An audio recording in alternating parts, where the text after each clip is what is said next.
Hello बच्चों, let's read the question. The question says that which of the following presents the correct order of acidity in given compound.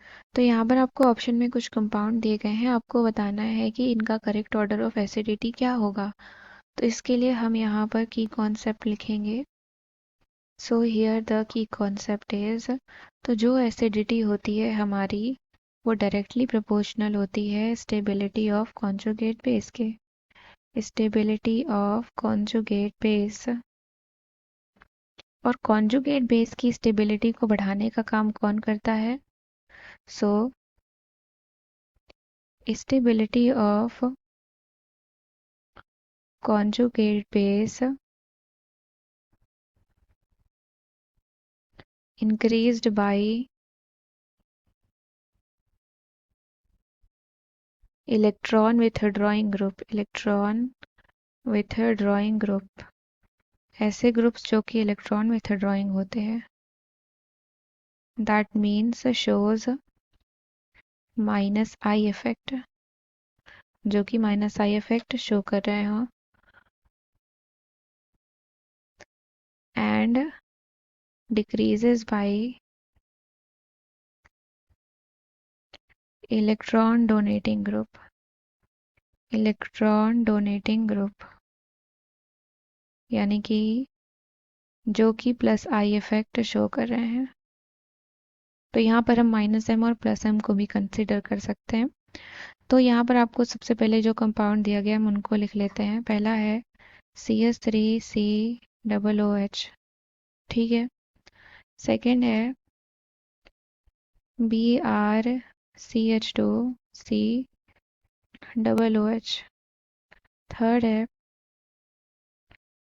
ClCH2COOH, and fourth है FCH2COOH। तो अब हम क्या करते हैं, सबसे पहले इसका कॉन्जुगेट बेस बनाते हैं। तो प्रोटॉन रिलीज होगा, तो एसिड में से ही रिलीज होगा, तो क्या बन जाएगा CH3COO नेगेटिव। तो यहाँ पर नेगेटिव चार्ज कुछ इस तरीके से डीलोकलाइजेशन तो हो रहा है, लेकिन आप ये देख रहे हैं यहाँ पर क्या प्रेजेंट है, CH3।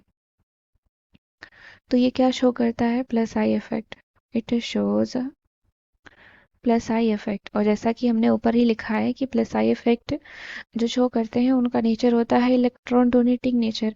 ये क्या करेंगे, डीस्टेबलाइज करेंगे, destabilise the conjugate base, conjugate base को डीस्टेबलाइज करने का काम करेगा। अब हम आते हैं सेकंड पे। इसका कॉन्जुगेट बेस अगर हम लिखें तो हो जाएगा COO नेगेटिव। सिमिलरली इसका भी लिखते हैं। सिंस यहाँ पर आपके देख रहे हैं कि सारे हेलोजन एटम अटैच हैं, तो सबका लिख लेते हैं, तो कंपैरिजन करने में आसानी हो जाएगी। C+O नेगेटिव, ठीक है। तो यहाँ पर ब्रोमीन है, यहाँ पर क्लोरीन है, यहाँ फ्लोरीन है, बाकी सब तो सेम है, ठीक है। तो ये जो हेलोजेंस होते हैं ये सारे आपके माइनस आई इफेक्ट शो करते हैं। तो माइनस आई इफेक्ट यहाँ पर किसका ज़्यादा होता है, तो माइनस आई इफेक्ट यहाँ पर फ्लोरीन का ज़्यादा होता है, since it is more electronegative in comparison to chlorine and bromine. तो ये तीनों ही आपके माइनस आई इफेक्ट शो कर रहे हैं। पहले हम लिख लेते हैं minus I effect, minus I effect and minus I effect.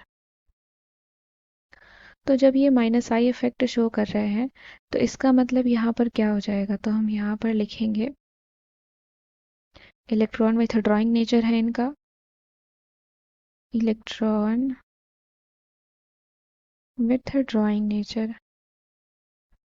तो इनका नेचर कैसा है, इलेक्ट्रॉन विथड्रॉइंग नेचर। ये इलेक्ट्रॉन को विथड्रॉ करेंगे, तो जितना ज़्यादा माइनस आई इफेक्ट होगा वो उतना ही अच्छे से इलेक्ट्रॉन विथड्रॉ करेगा और उतना ही ज़्यादा कॉन्जुगेट बेस को स्टेबल बनाएगा। तो यहाँ पे लिखेंगे मोर minus I power means more electron withdrawing nature, electron withdrawing nature, and more stability of conjugate base, more stability of conjugate base, उतनी ही ज़्यादा हमारी कॉन्जुगेट बेस की स्टेबिलिटी हो जाएगी। तो यहाँ से जो माइनस आई इफेक्ट का ऑर्डर होता है वो किसका ज़्यादा होता है? फ्लोरीन का, देन क्लोरीन का एंड देन ब्रोमीन का। तो ये होता है। देन हमारा स्टेबिलिटी क्या हो जाएगा? अब हम यहाँ पर स्टेबिलिटी ऑर्डर लिख सकते हैं। तो एसिडिटी क्या हो जाएगी यहाँ पर? तो एसिडिटी हमारा जिसमें फ्लोरीन ग्रुप जुड़ा हुआ है वो ज़्यादा एसिडिक हो जाएगा, तो F CH3 COOH, FCH2 COOH होगा। CH2 COOH, देन इसके बाद Cl CH2 COOH, then Br CH2 COOH, और आखिरी में आपका है ये CH3 COOH। वैसे भी ये डिस्टेबलाइज ही कर रहा है, तो ये हमारा एसिडिटी का ऑर्डर हो गया। तो हम अपने ऑप्शंस में से चेक कर लेते हैं। Fluorine, chlorine, bromine. So option number 4 is the correct answer. I hope you understood it well. Thank you and best of luck.